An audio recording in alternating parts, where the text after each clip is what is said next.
meetings this evening. Welcome. We're in Merri-bek on the land of the Orangey, land that was never ceded, and we acknowledge their sovereignty. My name's Maclellan. I'm a member of the Brunswick Residents Network. I'm going to be chairing the first session tonight, and my colleague Joanna Stanley will be chairing the second. So thank you to the candidates, to the audience who turned up. For those of you that know BRN, that's great. Otherwise, for those who are new, Brunswick Residents Network is a local network of people who live, work, play in Brunswick. We started a number of years ago. We have a table over on the side with leaflets and information. If you'd like to come to further events, there's a sign-on sheet there. We're not affiliated to any political party. We don't actually endorse candidates for local or state government. But we think it's really important for people to find out who wants to run for council, who they are, why they want to run, given that they're going to be making decisions about our lives for the next few years. So we're really pleased that some of the candidates have joined us, that you've joined us for tonight. As you'll know, these elections have changed. There's a postal ballot this year, and there are 4 wards covering the area south of Moreland Road. Instead of 1 South Ward with 3 candidates, there are now 4 candidates in the south of Merri-bek. So tonight, for those that haven't noticed, we're going to have 2 meetings. The first is for Brunswick West, and we have the 3 candidates who are available tonight. And after a short break, where people can stretch, for those that want to stay on, we'll have at 7:30 the next candidates meeting for Merri-bek. Also, if you're really enthusiastic, next Thursday we'll be doing the 2 eastern wards further over the Scout Hall in Western Street. So for those who are wanting to see who else is running for Wark and for Brunswick East, come and join us. A couple of practical things for those that need toilets at the back of this building. So if you go outside the door, down to the back, and you'll see the toilets there. There's a sign-on sheet for our monthly newsletter. For those that don't subscribe already, we advertise meetings like this, community events and so on. So please sign on. And also a bucket for donations. You can throw in coins or even folding things. We greatly appreciate it. So tonight, each candidate will introduce themselves for 3 minutes. We've asked them to be brief to start off because this is a chance for you to ask questions. We do want to say whether a member of a political party, endorsed by a political party or a political grouping, whether they're part of an alliance in this election, and actually that they live in Brunswick. I'll start off with 1 or 2 questions, but then we'll open up to you for questions, and there'll be a chance for the candidates to wrap up at the end of the evening. We'll keep it pretty tight. When I say questions, I mean questions. Please introduce yourself. If you want a question directed to a particular candidate, please identify them. Otherwise, we'll give everyone on the panel a chance to speak. Ask a question, short preferably, not speeches. There's a lot of people tonight. It's great to see you all here. And we're here to listen to the candidates, not the audience. There'll be a chance to earbash them later on if you have a particular point you want to raise. So keep it short and give other people a chance to have a go. And keep it nice. We're here to talk about policy, not personality. If you've got any gripes, talk to them afterwards. I'll shut up at that point and introduce the panelists. For Brunswick West, there are actually 5 candidates. Anneke, Demanuele has apologised. She's running for the Victorian Socialists and has a commitment that she can't get out tonight. So she would like to be here, but she's not here, and sends her apologies. We invited Romeo Delorenzis, who's also running for this ward. He didn't reply to our invitation despite several attempts to contact him. He's called.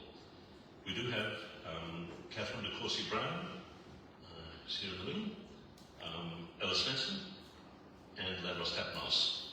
Kathleen is an independent, running with a group of independents allied to Oscar Hilders, current sitting councillor. Ella is with the Greens, and Lambros, who's outgoing councillor, been serving on council previously, is with the Australian Labor Party. We'll we'll go by the order of the ballot. And so, Kathleen, if you'd like to launch off and introduce yourself. Please excuse me because I'm not as used to public speaking as my colleague here. I'm not sure about Ella. But my name is Kathleen Browne, and I'm running as an independent candidate in the Brunswick West Ward. Tonight I'd like to just touch on my background, give a little overview of my commitments and why I believe that I'm a strong candidate for Brunswick West. Melbourne has become a cherished home for us. We are raising 3 of our 5 children here. We relocated to Victoria. Relocating to Victoria has proven to be a fantastic choice for our family. It's proven that we've been given greater opportunities here, and it's an environment that we truly love. I might not be a lifelong resident, as some of my opponents here, but I am often asked why I moved from Queensland to Victoria. And it's harder to relocate your family than just to stay put in one particular place. And I think that shows a lot of commitment from me, and why I'm going to put that commitment into our community.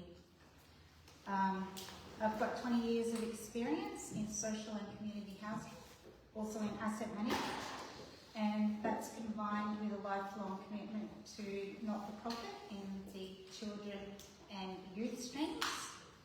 And I think this shows my commitment to this community as well. I come with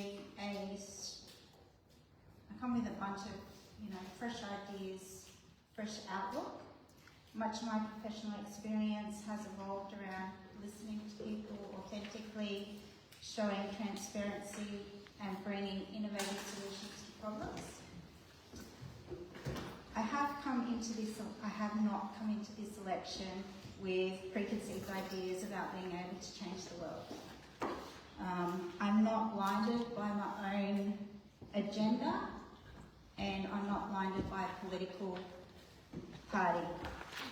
I will bring an ability to differentiate responsibilities of our council, of that of state and federal government. Again, I'm getting the wind up. Sorry, I am very nervous tonight. It's the first time the community sees me, so it's a little bit daunting. As an elected councillor, my primary responsibilities will be and will always remain to listen to and represent the views of my constituents in a fair and unbiased manner. Overview of my commitments are prioritising essentials, transparent financial management, supporting local business, rethinking housing and planning, inclusive and strong communities, and addressing public parking challenges.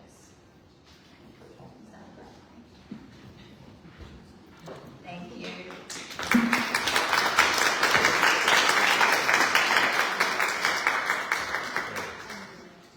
Thanks, Kathleen. Ella, please. Ella Svensson with the Greens. Thank you. I'd like to start. That's a bit louder than I thought it would be. I'd like to start by acknowledging that this meeting is occurring on stolen and unceded Aboriginal land. I acknowledge the First Nation elders of this country and join their calls for justice. Always was and always will be Aboriginal land. Well, hello everybody, I'm Ella Svensson. I'm a Brunswick West local myself. I'm a psychologist, a family therapist, and childless cat lady. I'd like to start with telling you the story of how I got here. I was born into a loving but troubled family and watched as my parents struggled with addiction, mental illness, and financial hardship. But as I got older, I was given a lifeline. Prior to then, I was no stranger to missed meals, missed days of school, and missed opportunities. But as I got older, I was given a lifeline by my grandparents. I went to live with them, and they made sure that I never went without. I now had access to opportunities I just never had before. If I hadn't had that leg up, I wouldn't be here today. And I think everybody deserves that opportunity. It was because of this that I became a passionate advocate for social justice, and I decided to become a psychologist. But if you told me back then that I'd be trying to become a politician now, I would not have believed you. I was terrified of public speaking and could not imagine anything worse than trying to convince a room full of people to vote for me. But over several years of working in the public service and in healthcare, I discovered something much more intimidating than public speaking. I saw firsthand how systemic issues like isolation, loneliness, poverty and discrimination kept people and their families stuck, often with limited options of who to turn to for support. The enormity of these issues was incredibly daunting, but instead of disconnecting and giving up, I decided to be part of the solution. And that's why I'm putting my hand up to run for Merri-bek Council. For 1 minute. Thank you. As a psychologist, I have the analytical skills to understand the complex issues that are facing our community. I have the listening skills to connect with our community and bring people together. And I have the emotional skills to keep a level head and make important decisions, even in difficult situations. Merri-bek needs councillors with integrity who will uphold local democracy and ensure the voices of local communities are heard. We need councillors who are collaborative, who know how to manage disagreement and work with people from all backgrounds. And who better to do that than a family therapist? Thank you.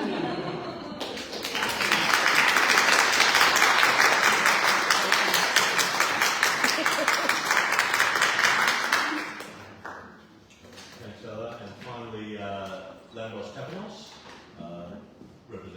endorsed by the Australian Labor. Thank you. Thanks very much, and thank you for hosting this forum and all the good work that the Brunswick Residents Network does.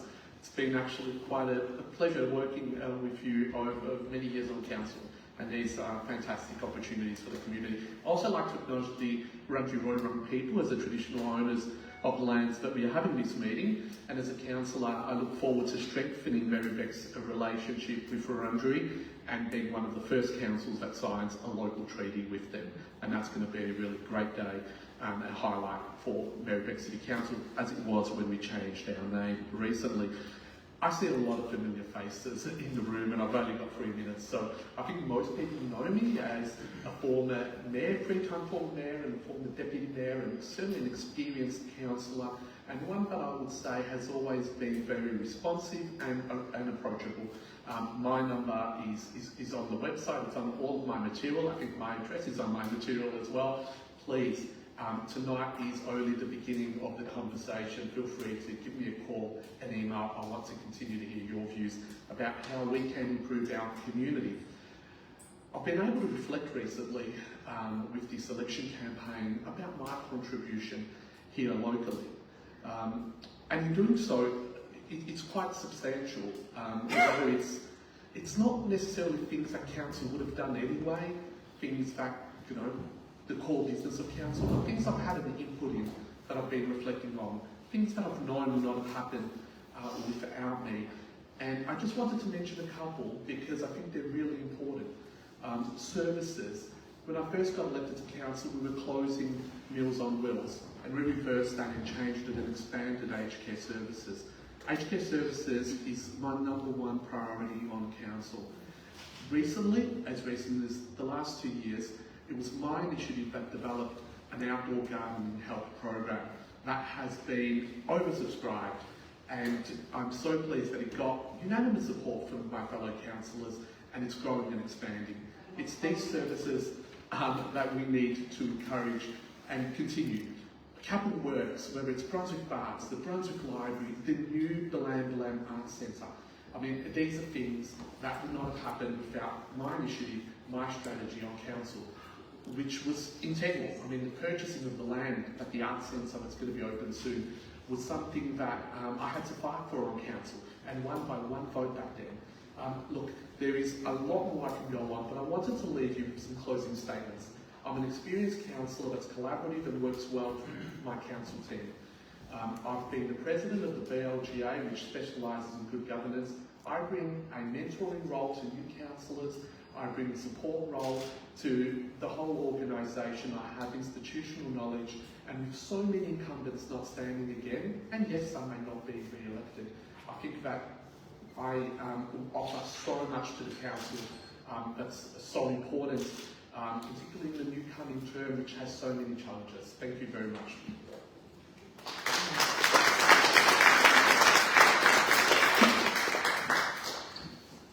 So to start off, on behalf of Brunswick Residents Network, I'm going to ask one or two questions, and then we'll open it up for discussion, questions from the audience. In these two wards, the changes that we've seen in the east haven't happened yet in many ways. For those who know Lygon Street, the transformation of old industrial sites into high-level towers and so on, along Level Road, Grantham Road and so on, we haven't seen the same level of change. But according to the state government, and indeed according to Merri-bek's own planning laws, these are growth areas, particularly along Level Road. For you, what does that mean? What's your policies towards the transformation of the West, as has happened already in large parts of Brunswick East and Brunswick? Up to you. No, you can have. Who gets the microphone first wins.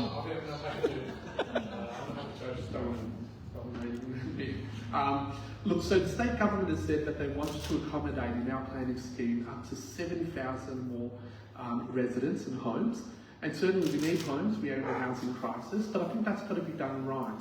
And we need to push back on them also telling us how our local infrastructure is going to cope with such an influx. So whilst we need growth, we also need to ensure that any number that's put on that is done by having an analysis around what it would do to our local roads and parking, what it would do to our local parks, what would it do to our schools and aged care, home help, aged care, and also childcare services.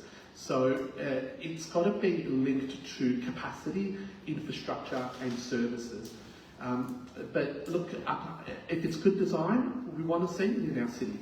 Traditionally, and I would uphold this, we have allowed more dense developments in the public transport corridors around Lygon Street and Sydney Road, particularly between the railway line and Sydney Road, which we've rezoned. And we've protected Brunswick West. So everything is a little bit of a trade-off. We've said we want to protect Brunswick West whilst accommodating growth in our major activity centre. We want to protect our neighbourhoods with quite restrictive neighbourhood residential zones, and to do that we're going to allow more densities in the transport corridors along Sydney Road. So that is the strategy that I will uphold, and that is the strategy that I would fight for if re-elected, because I think Brunswick West is different to Brunswick East, and it's got its own intriguing sort of niche sort of differences that need protection, and its heritage. Well, I'm not able to spin off all of those, figures and that sort of stuff, but I do agree that our infrastructure needs to be upheld at the same time. We can't just keep putting in density housing and not looking at our infrastructure. But one of my main things for me is the communication with the residents. We go out to the residents and we ask them what they're really wanting. None of this tokenistic surveys. We've got 182 something thousand people in our community. Last surveys that we had, 42 people, 401 people actually responded to the community survey. So that's not good enough. We're not getting actual feeling from our community. We're just getting from a particular group within the community. So that's one of the things that I'd like to see more of happening when we're asking our community, what do we really want?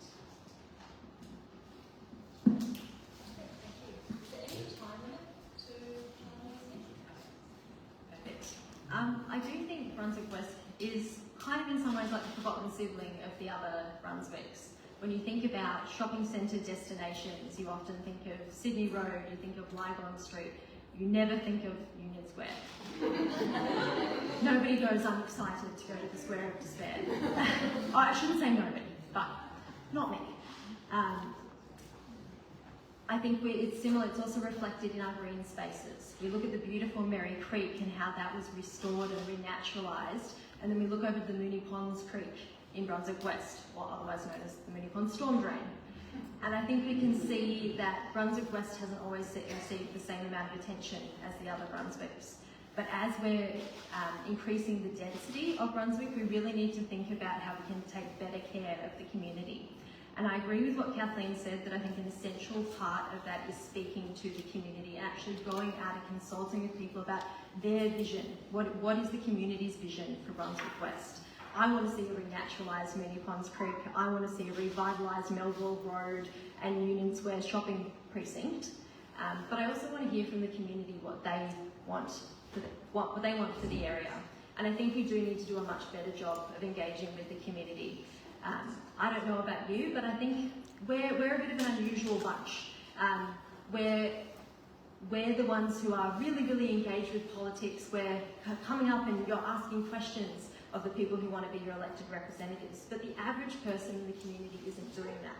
So we need to find ways to go out to communities and engage with them. One of my commitments is I've been door knocking almost every day for many weeks, door knocking in tram stops every day for many weeks now, and I want to continue doing that work. I want to continue going out to where people are and talking to them and meeting them out there, because there's many people there who've never spoken to an aspiring politician before. But in more specifics, I do agree that we need to think about how to densify appropriately. We need appropriate infrastructure and appropriate supports as we address our housing crisis. Thank you.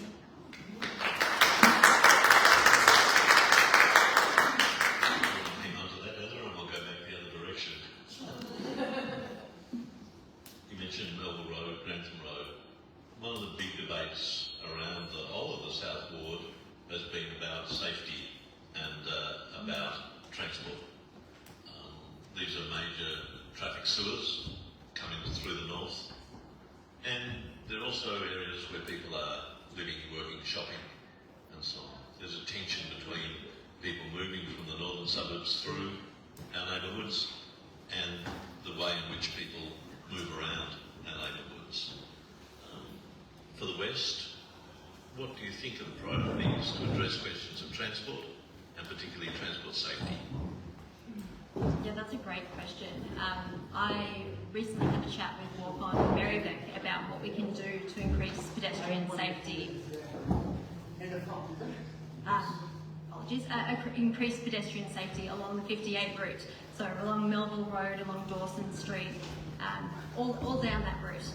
And what we know is that every year around 30 pedestrians are either injured or killed along that 58 route. I think that's entirely unacceptable, and there's a lot of things that we can do to increase the safety of people who are walking, riding and catching public transport, as well as people in cars as well. I think one of the really essential things that we can do is advocate very hard to the state government to reduce the speed limit along Melville Road. Melville Road has one of the highest speed limits across Merri-bek, and we're seeing a number of very concerning crashes and injuries that have been happening along that road. And what we know is that lower speed limits save lives. They give drivers a longer amount of time to react in difficult, dangerous scenarios. We also need to look at traffic calming measures. We can look at things like speed humps, like around Brunswick West. We can look at things like speed humps, pedestrian crossings, and so on and so forth. Thank you.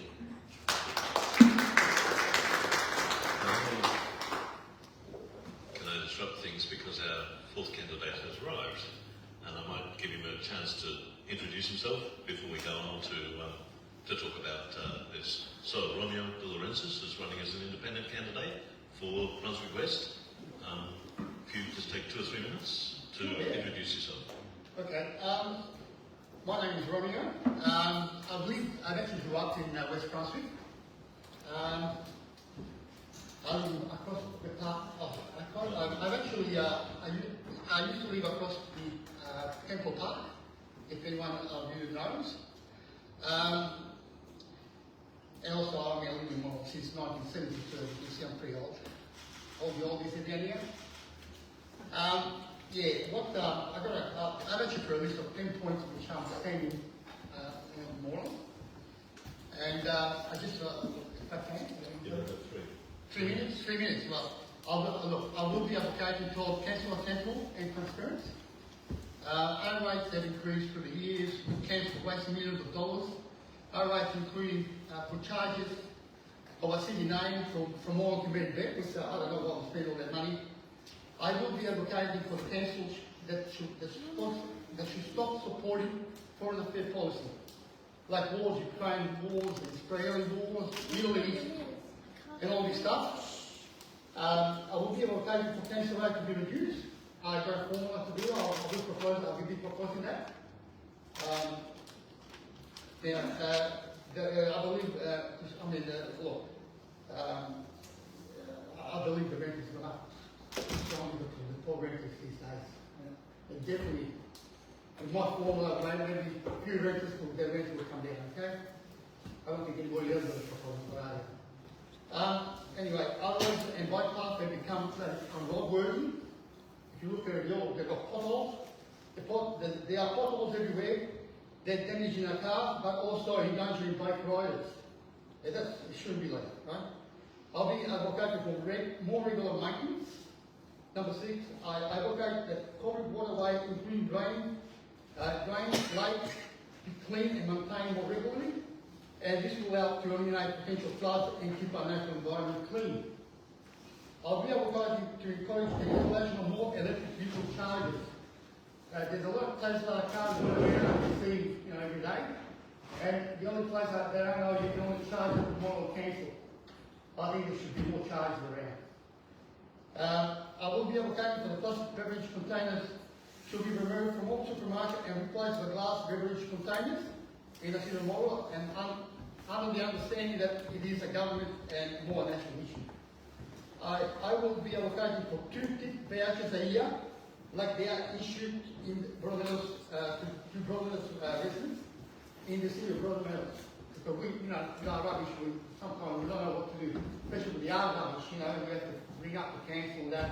But if you've got a voucher, why they entitled to have vouchers and we're not? Why our rights, we pay more rights than what the place is young broadly. So we should be entitled to that. And I will be advocating for freedom of speech. Definitely, freedom of speech, we must stand. So, thank you. Freedom of speech within 3 minutes.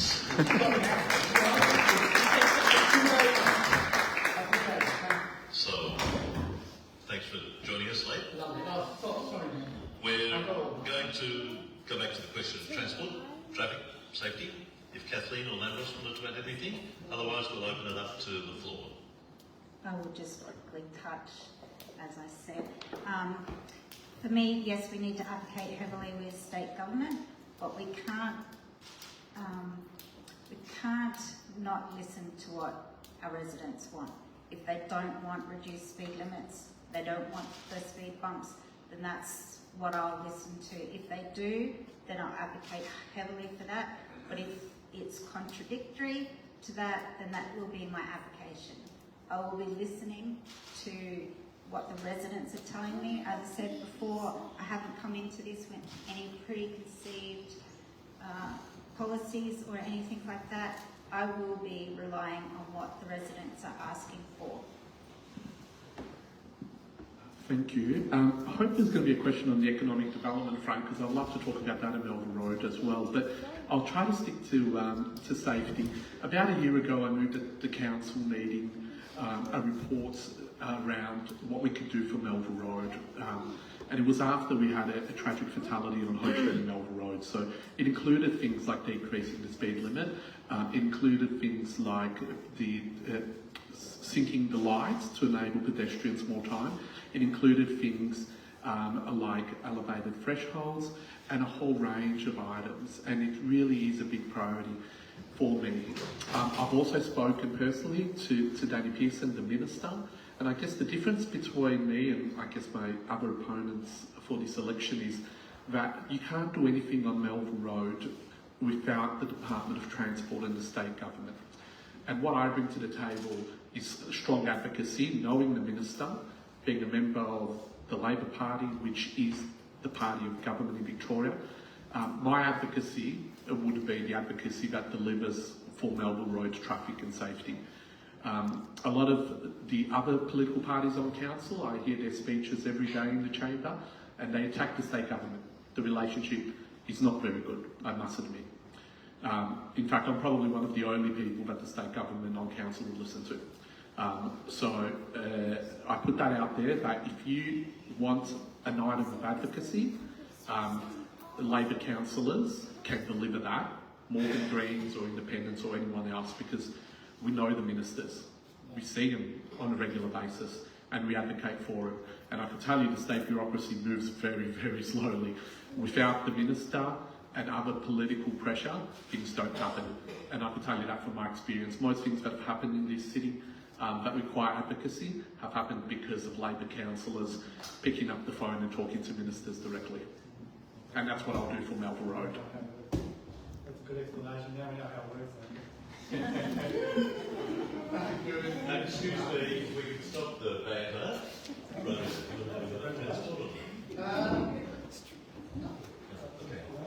So, we'll open it up for questions from the floor. As mentioned at the beginning, for those who arrived late, questions please, rather than speeches.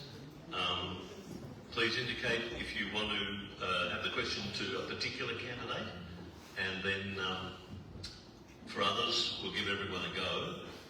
If all the questions go to one or two people, we'll try and spread them around. So there's hands going up the back, then here.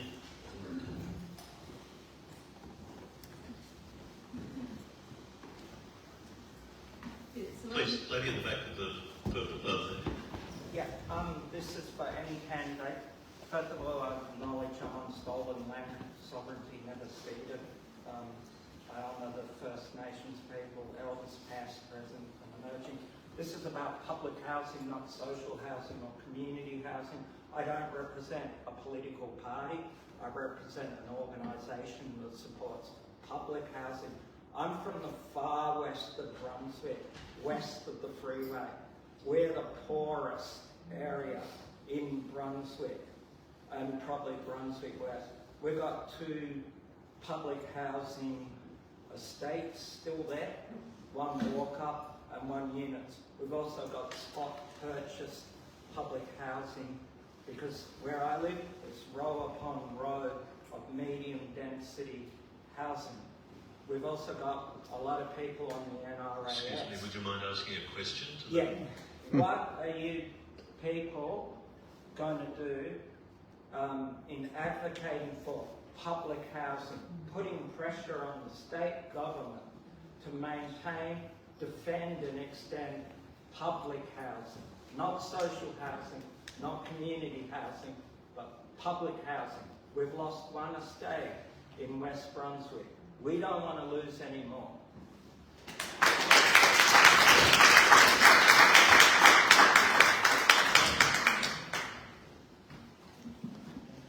Well, I think the Greens' record on advocating for public housing speaks for itself. We have spoken out time and time again about Labor's plan to demolish the public housing towers around Victoria and to replace those with a collection of partly social, partly public and partly private housing, replacing our public housing with private housing. In the midst of a housing crisis, that should be unfathomable. We should be building more public housing rather than knocking down what we already have. It is a pity though that local government isn't responsible for public housing, but we are responsible for advocacy. And more Greens on local council will mean more Greens partnering with our state and federal colleagues to put pressure on the state government to build more truly public housing. As you said, not social community housing, which does have its place, but true public housing. And you need a strong voice and someone who will follow through on their values when it comes to that advocacy. I've got some fantastic ideas about what we can do for affordable housing on a local government level as well. So happy to speak more about that, but I want to stick to your question about public housing, and the Greens will always advocate for more public housing in the midst of our housing crisis, because that's one of the very few things that are actually going to fix the crisis. Thank you.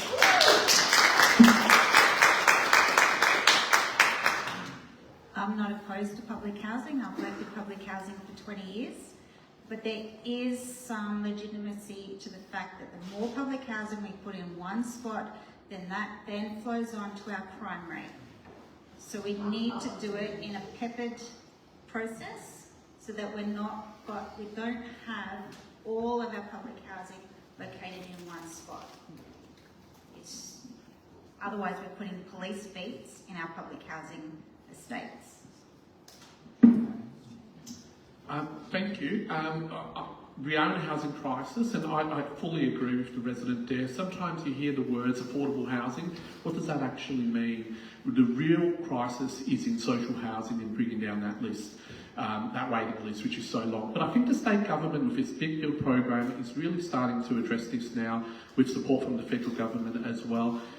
More investment recently than has been ever before, where there's really been neglect. But some of the things that council can do. Wilkinson Avenue is a new public housing estate that is going up shortly, just got its permit, on council land. So council provided the land, the state government, yes, my advocacy and others, provided the money, and there's going to be 30 odd social housing units, people coming directly off the list. That's something council can do, that's something that I've worked on for years and years and years, and about to be delivered. Now that's another reason why I said that the experience, my experience and strategy and advocacy really delivers outcomes. That's something tangible I can point towards. What I really want to do next for social housing is to get developers to contribute more, to put in the planning scheme rules that say, if you're building in our city, we want social housing to be part of the mix. And I think we can do that. Together we can advocate for that and deliver that. And that's what's going to make real change. Now, I wanted to say something about the Grand Place or the new Harvester Square in Brunswick West. It's not lost to public housing. It is about to open. People are in there off the waiting list as we speak. There were about 80 social housing units there, and they've been replaced with about 160. Yes, about 60 of those went on the private market to actually raise money for the development to happen. But the social housing component, the community housing component, increased from about 70 or 80 to 120, and that is some of the most vulnerable people. It's in partnership with women's housing, so you're going to see there people moving who are survivors and victims of family violence and their families. That's a project that I supported, and I was the only one to support it on council, along with my Labor colleague and Leader Carly Hannon, and it was a shame to actually see the Greens oppose that project for no good reason. And I mean, it's just stuff like that that gets me really upset, because that is real benefit and real action on housing. I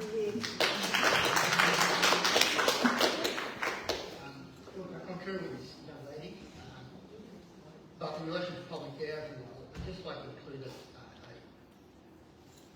yeah, we should support more public housing, but more dispersed, because I don't believe in ghettos.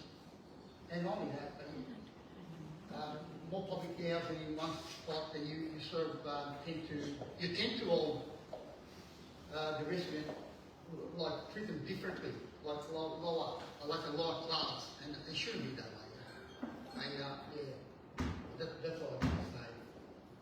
Thank you. Get the shawl here, please. I'm a local resident, live just the other side of the oval here. My name's Marie. My kids had the benefit of using the oval and some of the other sporting facilities in the area.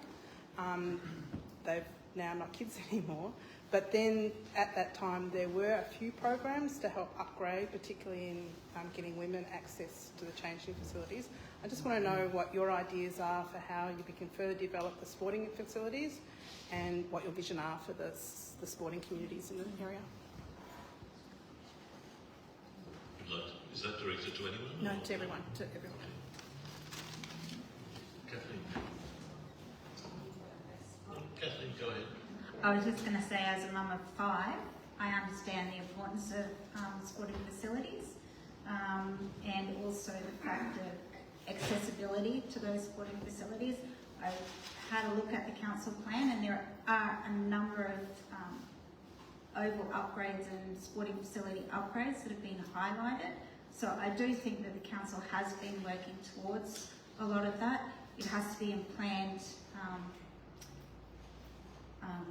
it has to be planned stages. We can't just all jump in at the same time. So I do think the council has highlighted in its current budget a number of good oval upgrades to sporting facilities.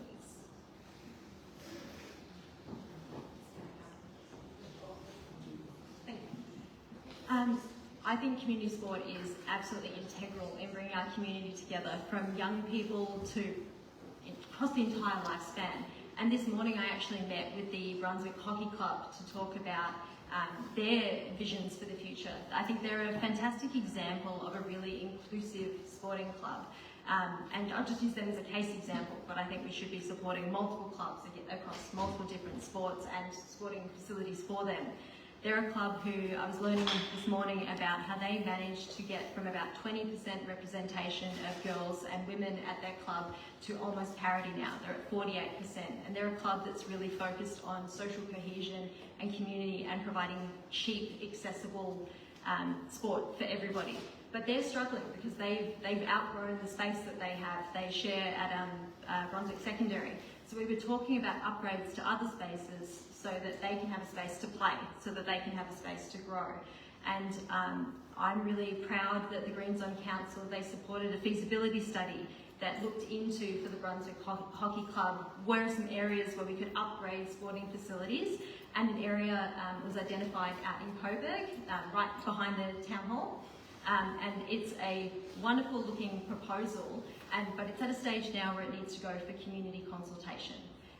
But I think we can look at clubs like the Brunswick Hockey Club, like other clubs, and support them through these feasibility studies to think about how can we upgrade their facilities to ensure that these clubs can grow and include our entire community. Thank you.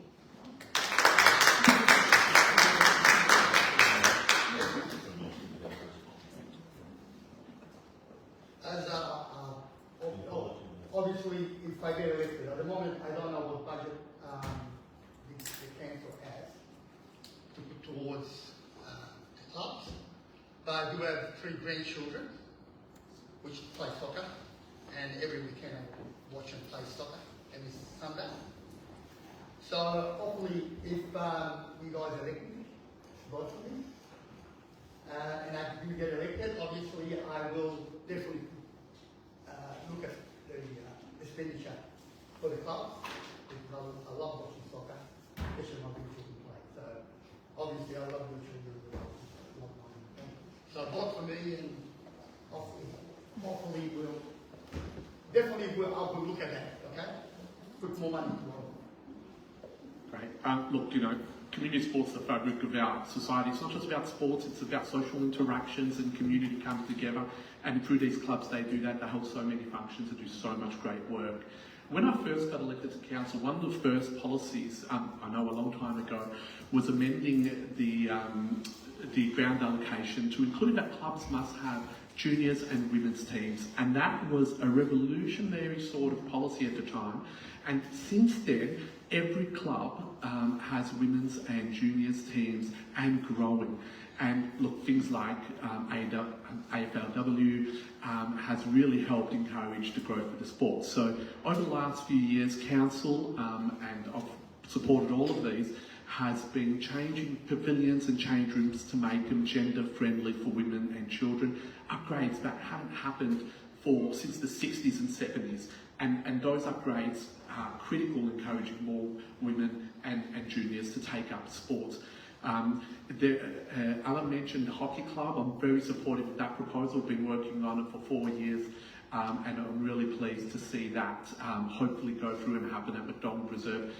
Dunstan Reserve needs a new pitch, it needs irrigation. Look, I can mention every club and their needs. We actually haven't spent enough money, in my view, in sport. We need to spend more. And one of the critical differences is, and particularly about hockey, is that it's played on synthetic. And the Green Zone Council have sort of frustrated the process, not wanting synthetics, wanting to ban synthetics, holding a protest and wanting to rip up the synthetic soccer pitch on Gillen Oval. And that synthetic soccer pitch caters for so many sports clubs. It's used every night. Just walk past it on Victorian and Albert, you will see the Gillen Oval synthetic pitch. We can't have that ripped up. We need that, and we need more. And yes, I know that it's plastic, but it hasn't stopped the Greens putting up, 101 cornflakes around Brunswick. That's also plastic. Look, we need to support community sports. And I commit to doing that, and I have a whole list of projects. And there are councillors, as a councillor I've got a proven record on that, and many of My Green opponents don't. Okay.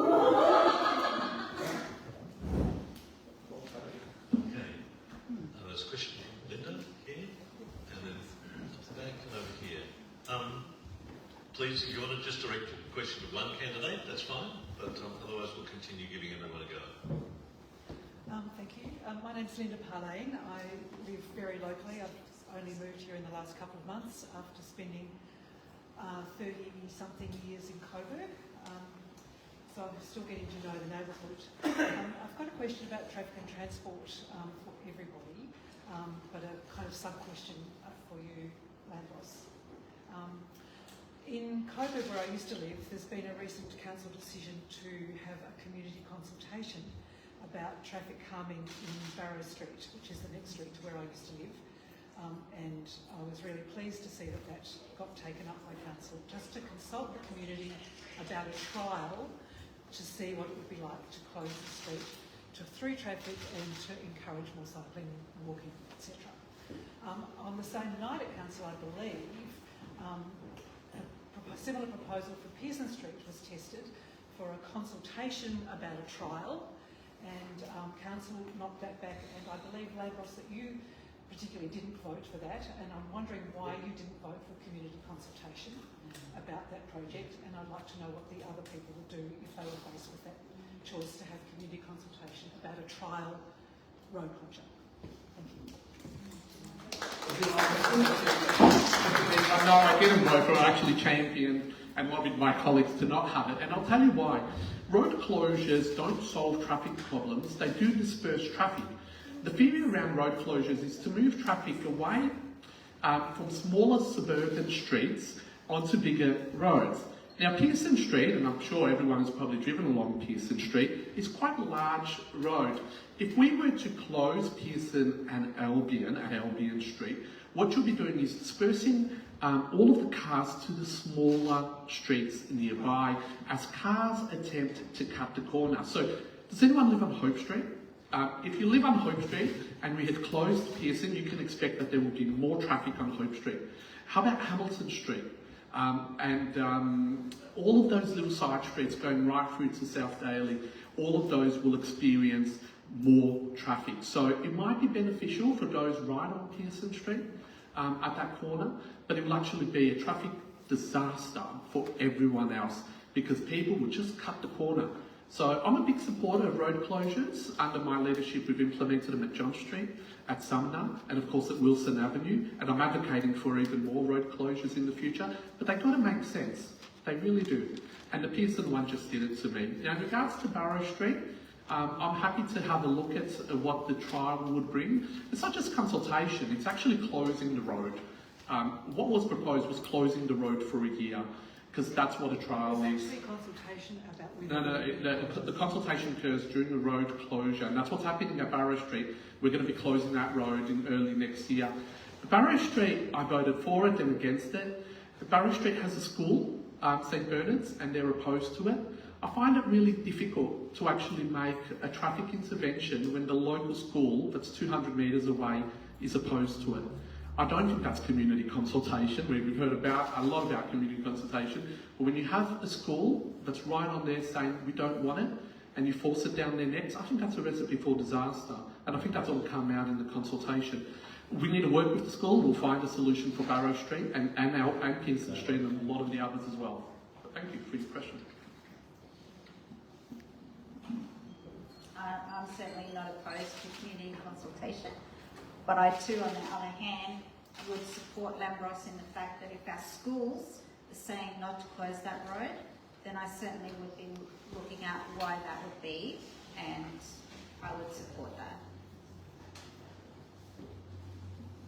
Thank you. Well, I know the question was about Pearson Street, and that school is not one that's was not speaking about Pearson Street. And I personally think that it's wrong to cut a project off before the community has even had a chance to say what their vision is, what they want to see for the community. I don't think it's I think part of championing local democracy is ensuring that the community's voices are included in every part of the council decision-making process.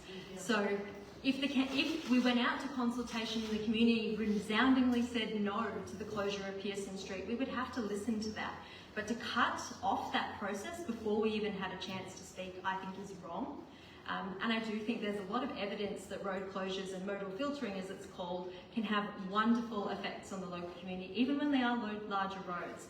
There's fantastic examples in Yarra Council where they've chosen to close roads and utilise modal filtering in larger streets, and they've seen a massive pickup in the number of people who've been walking, riding, rolling.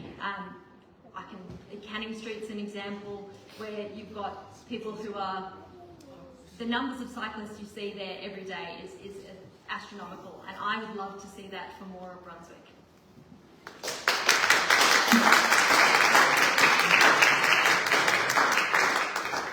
In fact, this is one of the issues why I've actually nominated, because I believe that Moreland Council in the last few years has had lack of consultation. I think there should be more consultation before especially when it affects everyone. It affects a lot of people both ways. And yeah, but definitely up for consultation. Okay? Thank you. There's a question in the front row here. Thank you. My name is Young and I just live off Albion Road here. This is a question for all candidates. Have you got a how to vote card? And if so just a yes or no for the how to vote card, and if so, who is your second preference, please?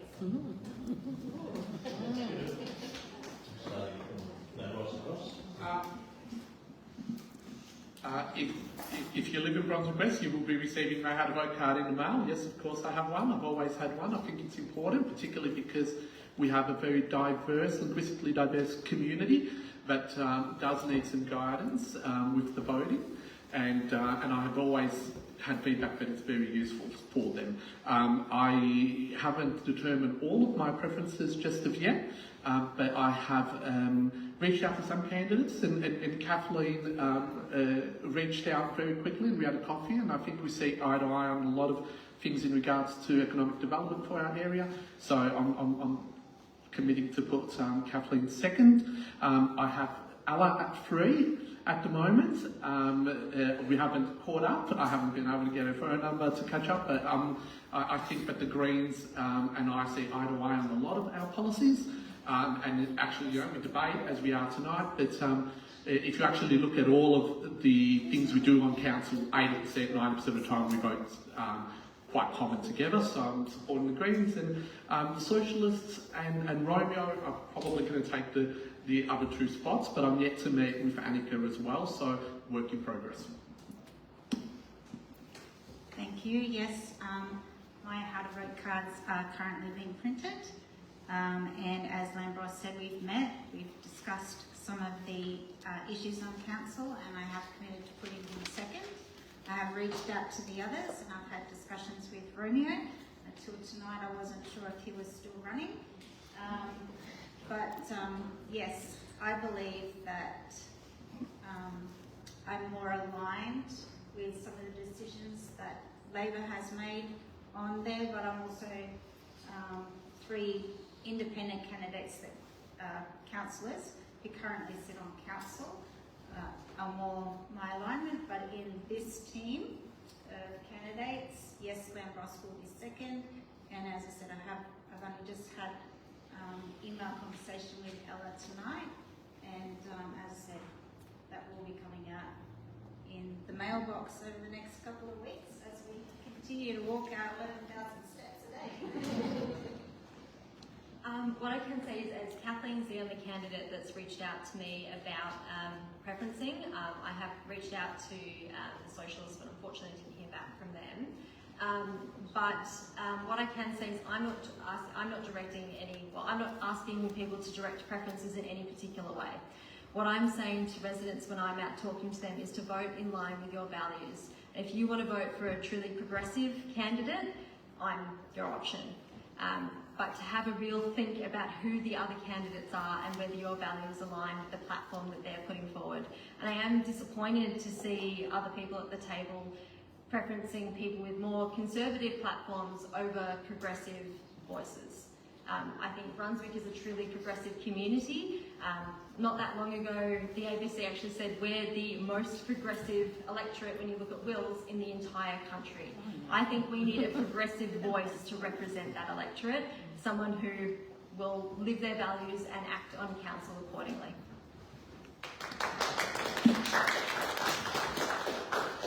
Well, I am an independent candidate. I haven't got a party machine behind me. It's very expensive to run a campaign. It's very hard.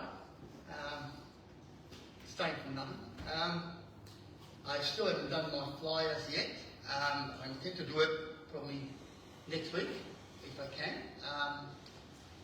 In relation to preferences, look, I'm independent. Obviously, I'm independent first. Second, which I'm sure.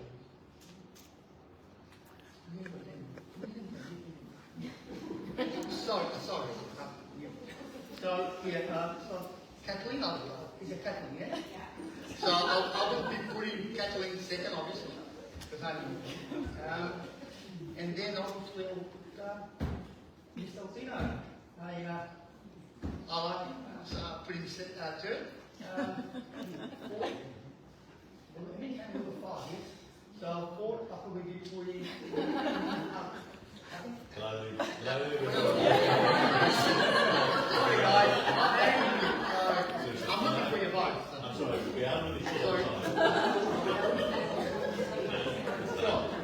Yeah. Sorry team, there's a million hands going up. We have another meeting tonight afterwards as well, so I think you get an idea of who's in the Zoom. I'll be putting the green. Last question. Can I say we have a chance for the speakers to do a final wrap-up, if they want to think about that. After the last question, there'll be a chance for everyone on the panel to have their final say. I'm sorry to keep it short, but we do have a second meeting tonight, and there'll be a break between the two. Those who want to stay, you're most welcome to stay and stand up and stretch. Joe will be chairing the second session, and there'll be a chance to meet the people from the neighbouring ward. So, please. My question is really for you. You referred to yourself as an independent several times, however you are part of a block with other independents. How does this make you independent, and what commitments have you given to those individuals in order to campaign with you? I am truly independent. The only thing that a block of independents has been able to do is that we don't have support from a party machine. So these guys with a party have those people that they can talk to, mull around what sort of policies they're going to do, have direction of that. As an independent, we don't have that support. So a group of independents have come together to get that support. Talk about what's your brochure going to look like? What's a how to vote card? How do I do that? A lot of independents don't understand or know any of that. So the group or block of independents, as you called it, are actually just truly independents seeking support in regards to how to, some emotional support, because running a campaign is a very, very lonely business. And without a party machine behind you, who do you have? You don't have anybody. Your family might say, yes, I support you, but when it comes time to do those 11,000 steps, they aren't anywhere near. So as independents, we just share that, talk about that. It's got nothing to do with policy. My policy view and the things that I've highlighted as my commitments are very different to what Romeo may have done as an independent or any of the other independents in that group. I hope that. Yep. Thank you, Kathleen. I'm sorry, there are other hands going up, but time is short. We will have a 15-minute break between the two panels, and if you'd like to bail out one of the candidates for this Brunswick West ward, that'll be great. Otherwise, we'll hand it over now to the 4 candidates for this ward, with apologies, as I mentioned, from Anneke, who's also running for the Victorian Socialists, who just couldn't be here tonight. Then we'll go on to the next session, which will be candidates running for Merri-bek. So, Ella, please begin with a quick wrap-up. Boss. We're all here today because we care deeply about the future of Brunswick and our broader community.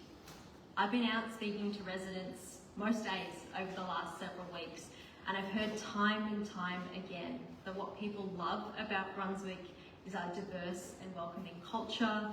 They love our arts and performing spaces, and they love our beautiful green spaces. But what we love most about Brunswick is at risk. Housing, climate, cost of living. If we don't take urgent action to address these crises, we risk pricing out our neighbours, our friends, and our children. And we can't have healthy communities without a healthy planet. A vote for me is a vote to stand up to property developers. It's a vote to get our community onto renewables. It's a vote to keep pedestrians and cyclists safe. And it's a vote for more green spaces. The major parties might have you think that better things aren't possible. But I think the job of our leaders is to inspire hope and to take real action. I do think it's possible to spend too long on council. So I urge you all to vote for a fresh perspective. To vote for a young, progressive woman who is dedicated to a fairer, more sustainable and greener Merri-bek for everybody. Thank you.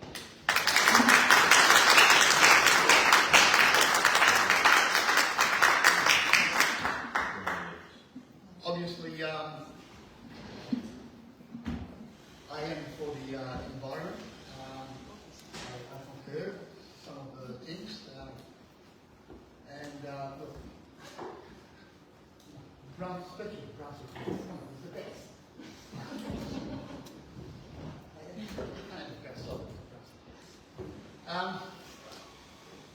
The environment, I hear a lot of people really, they've gone away from Brunswick West and more, and Merri-bek as well, obviously, because they've been taken out because the rents are too high. And it's crazy, you shouldn't do that. You should not do that.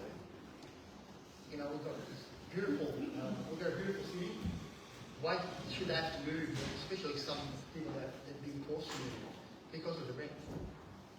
And nobody seems to have done nothing for the last 2 years. Rents keep on going up.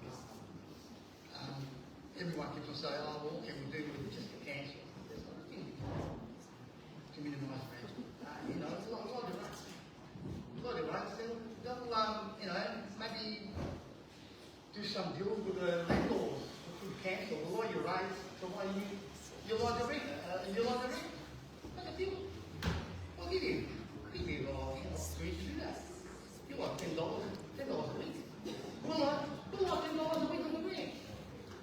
And the council will like $10 a week. Well, what's going to be done? It's a simple thing, you know. But the advantage for the landlord as well, because the landlord would save twice, not just the rent, the rate, but we'll save the land tax. So, you know, man, just doing things like that, you know. It's $500 a year, yeah, you save and you rent, it'd be nice. That's it. Thank you. If you want to do that,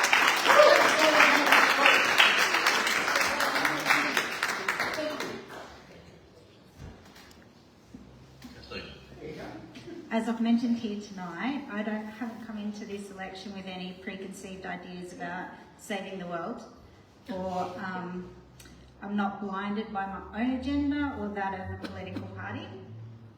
The past few weeks I have been asked to participate in a number of surveys and pledges, and after careful consideration I've taken a broad commitment to not participate. I feel that participating in these surveys and pledges inadvertently ties myself and whatever vote I would have to a future position, which I feel is future position, which could potentially conflict with the opinions of residents in my ward, which I feel is critical that we maintain an open and flexible stance on issues to ensure that I can adequately represent the constituents and their diverse needs. Once elected, I will continue to engage in dialogue with residents, stakeholders, organisations such as this, and to understand the needs and the concerns of our community. As an elected councillor, my primary responsibility will be and will remain to be is listen and represent the views of constituents in a fair and unbiased manner. Just thank you all for coming out tonight, and a vote for Kathleen is a vote to get council back on track. Thank you. I'd like to also begin by thanking everyone. I've really enjoyed the debate, and let's continue the conversation. Yes, I have been on council for a long time, and I feel, as I said, I do have a lot of achievements that can be seen right throughout this community and this council, and I have a lot more to contribute, a lot more ideas, and that's why I'm running again. I'm just as excited and enthusiastic about council today as I was the first day I ran. And in fact, actually, no, more so, because after having led the city in 2020 and being at the coalface of the response to the pandemic, I really, really understood then the appreciation of local councils, of our open spaces and our services, and ever since I have elevated my admiration for everyone in the local government sector, the work we do, and I want to continue that work for our community. I wanted to talk a little bit, because I mentioned about a progressive council. We are a progressive council, and I've led that progress. It was my mayoral speech when I first got elected that set targets on emissions reduction. We delivered those, became carbon neutral in 2012. It was my mayoral speech in 2014 that took the next step for our community. Whether it's the campaign on public transports, stopping East-West Link, which was the courageous decisions in 2014 that I took as mayor to suit the state government. Strategy, courageous, paid off with the, of course, election of a Labor government. Whether it's treaty, changing our name and signing a treaty with our Wurundjeri elders, whether it's social justice issues, I've championed them along the way, and I've contributed to what makes this city a progressive city that we have. We have a new system this year for the first time in my election, single-member wards. Unfortunately, I think all the candidates here are great. I wish I could have some of these colleagues on council now, but only one of us can get elected. And I ask you, if you want to keep a progressive council, you need a diversity of opinions as well. If everyone votes in this election as they voted in the state and federal election, all 4 wards will go to the Greens. But all 7 wards north of Brunswick would go to independents and Labor. We need a Labor voice in Brunswick, as we need Green voices and independent voices across our city. I emphasise to you that what I offer is a progressive voice and a progressive council that can convince my northern colleagues as well. So you want to keep Brunswick progressive? I hope I'm your candidate. Thank you very much to the audience, to all the councillors. I want to just mention a couple of other people who've been helping, some of the staff who pulled this together. Thanks, John, who's been filming, and we'll have a copy of the panel put up on the Brunswick Residents Network Facebook. Yep. So people who couldn't come tonight, you'll have a chance to do that. I want to acknowledge Mark from Brunswick Voice. If you don't know it, you should. The newspaper, there's copies here, and the website is a real resource for our community, sharing information about what's going on. So we really, on behalf of Brunswick Residents Network, we want to acknowledge your work, and thank you.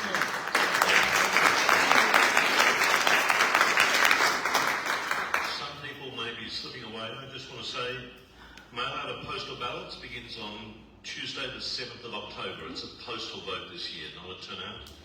Your postal ballot must be in the mail by 6 o'clock by Friday the 25th of October.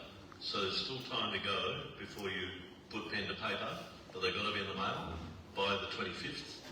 And the election results will be declared no later than Friday the 15th of November. through the Victorian Electoral Commission. And so, thanks very much for coming. As mentioned, there's a donations bucket. If anyone's slipping out now, before the next meeting, throw some coins in. Can I just say, the tennis club have very kindly given us this lovely venue. We're giving them, we promised them $50 for tonight, but any extra over and above that we'll give to them as well. So, thank you. As you know, we're going to have a second session in about 15 minutes' time. You're most welcome to mingle, catch the candidates, talk to Nancy or other members of BRN. We'll invite the other panellists to come up, and we have 5 people standing for Merri-bek. Please, if you'd like to stick around, otherwise we'll see you again soon.